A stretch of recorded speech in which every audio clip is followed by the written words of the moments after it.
गणेशाय नमः। ओम विष्णुवे नमः। भगवान श्री हरि और माँ लक्ष्मी आप सभी के अधिक मास की व्रत को स्वीकार करें तथा आप सभी की मनोकामनाओं को पूर्ण करें। आज आप रसपान कीजिए अधिक मास कथा में अध्याय 14 का।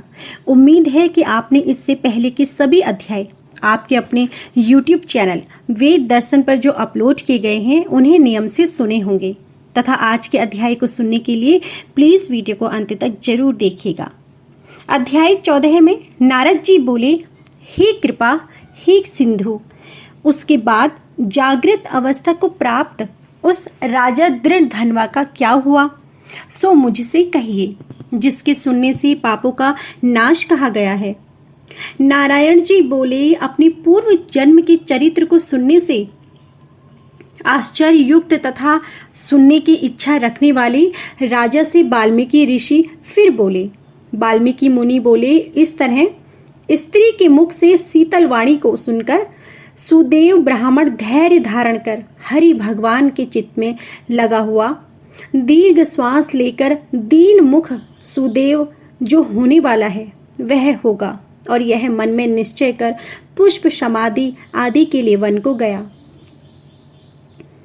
इस प्रकार करते उस सुदेव सम्रा का कितना ही समय बीत गया।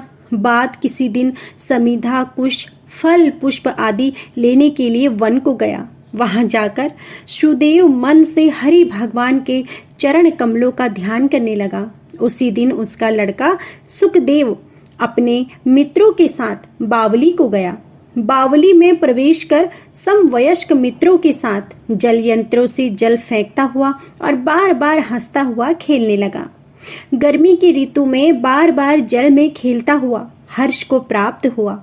इस तरह प्रेम में मग्न सब बालकों से खेल करते हुए अतः जल में खड़ा हुआ वह सुखदेव बालक मित्र बालकों से पीड़ित होकर मित्र वर्ग के भय से भागने की इच्छा करता हुआ और भाग्य से प्रेरित हो अपने श्वास को रोककर अपने मित्रों को छलने की इच्छा से वहां अथाह जल में गोता लगाया, किंतु उस जल में व्याकुल होकर उससे बाहर निकलने की इच्छा करता सहसा उत जल में वह बालक मृत्यु को प्राप्त हो गया।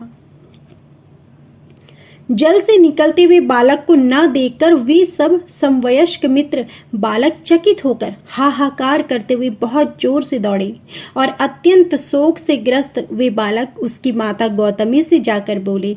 उन बालकों के अत्यंत अप्रिय व्रजपात के समान वचन को सुनकर पुत्र में प्रेम करने वाली वह गौतमी तुरंत पृथ्वी पर गिर गई।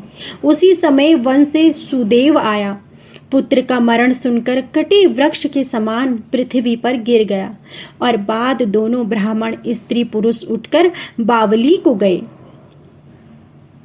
जाकर मृत पुत्र का आलिंगन कर उसके शरीर को गोद में लेकर सुदेव बारंबार पुत्र का मुख चूमने लगा। वह अपनी गोद में स्थित मृत पुत्र को बार बार देखता हुआ रोता विलाप करता गदगद अक्षर से बोला। सुदेव बोला, पुत्र, मेरे शोक को नाश करने वाले शीतल सुंदर और शुभ वचन को बोलो। हे वत्स, मेरे मन को प्रसन्न करो। वृद्ध माता पिता को छोड़कर तुम जाने के योग्य नहीं हो। हे वत्स, वेद अध्ययन के लिए तुम्हारा श्रेष्ठ मित्र तुम्हें बुला रहा है और बड़े हर्ष से पढ़ाने के लिए उपाध्याय तुमको बुला रहे हैं। हे पुत्र, शीघ्र उठो, इस समय क्यों सो रहे हो? तुमको छोड़कर घर नहीं जाऊंगा। घर मेरा क्या काम है? तुम्हारे बिना इस समय मेरा घर शून्य जंगल के समान हो गया है। तुमको फल मूल प्रिय हो तो मेरे सामने से उठो, यदि नहीं उठोगी तो वन को भी नहीं जाऊंगा। वन में क्या काम है? मैंने कोई निंदित काम नहीं किया और ब्रह्म हत्या भी नहीं की, फिर किस कर्म के फल से मेरा पुत्र मर गया? अहो ब्रह्मा, तुमने ऐसा करके कौन सा बड़ा फल प्राप्त किया? हे निर्दय व्रत दीन, मेरे नेत्र को लेकर निर्धन का धन और दोनों स्त्री पुरुषों का सहारा इस पुत्र को हरण करते हुए तुमको लज्जा क्यों नहीं होती? सर्वत्र तुम दयालु हो, परंतु मेरे विषय में निर्दय हो गए, सो ऐसा क्यों है? अहो आश्चर्य है, मेरे भाग्य से यह उल्टा कैसे हुआ है? स्वभाव से सुंदर पुत्र की खोज इस समय मैं कहाँ से करूं? हे पुत्र, तुम्हारे मुख और सुंदर नेत्र को कहाँ से देखूंगा? मेघ जल को वर्षा होती है, पृथ्वी धान्य को पैदा करती है, पर्वत रत्नों को और समुद्र मुक्तासार मणि को देते हैं, परंतु उस देश को नहीं देखता हूं जहां मरा हुआ पुत्र मिलता हो, जिसके शरीर का आलिंगन कर हृदय के ताप को छोड़ता हो। हे वत्स, तुम एक बार शीघ्र वचन सुनाओ और दया करो। तुम्हारी माता लज्जा छोड़कर चिल्ह के समान अत्यंत विलाप करती है। हे पुत्र, उसको देखकर तुमको क्या दया नहीं आती? माता पिता की आज्ञा बिना तुम कभी भी नहीं गए। हे पुत्र, हम दोनों से बिना पूछे दूर के मार्ग को क्यों गए हो? इस समय किसके वेद अध्ययन की उत्तम वाणी को सुनूंगा? हे वत्स, आज तुम्हारे और तुम्हारे मनोहर मधुर वचन के स्मरण से मेरा हृदय 100 टुकड़ा नहीं हो रहा, क्योंकि मेरा हृदय लोहे के समान है। हे कौशलेंद्र राजा दशरथ, तुमको हम धन्य मानते हैं, क्योंकि रामचंद्र के वन जाने पर पुत्र के ताप से दग्ध वे प्राणों को नहीं रख सके, परंतु पुत्र के मर जाने पर भी जीवित रहने वाले मुझको धिक्कार है। हे गोविंद, हे कृष्णो, हे विष्णु, हे यदुनाथ, हे नाथ, हे रुक्मणी के प्राणपति, हे मुरारे, हे दीन पर दया करने वाले, हे दयालु, पुत्र रूप अग्नि के ताप से संतप्त मेरी रक्षा करो। हे देवादिदेव, हे समस्त लोक के नाथ, हे गोपाल, हे गोपीश, हे चक्र को हाथ में धारण करने वाले, हे यमुना के विष दोष को हरने वाले, पुत्र रूप अग्नि के ताप से संतप्त मेरी रक्षा करो।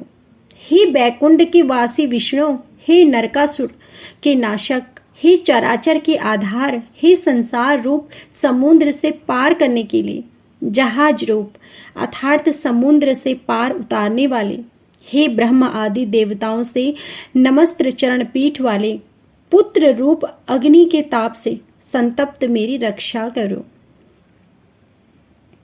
हमारे समान सठ दूसरा कोई नहीं है, जो मैंने देवी की पुत्र श्री कृष्णचंद्र के वचनों का उल्लंघन कर पुत्र में दुराशा की। कौन अभागा पुरुष भाग्य में ना रहने वाली वस्तु को प्राप्त कर सकता है? तो यह थी हमारी आज की संपूर्ण अध्याय। इसके आगे की अध्याय आप हमारी अगली वीडियो में जरूर सुनिएगा। अधिक मास चल रहा है और अधिक मास की कथाएं सुनना बहुत ही लाभकारी होता है, जिससे घर परिवार में सुख शांति बनी रहती है, भगवान श्री कृष्ण और विष्णु जी की कृपा बनी रहती है। तो जब भी समय मिले अधिक मास में अधिक मास की कथाएं जरूर सुने।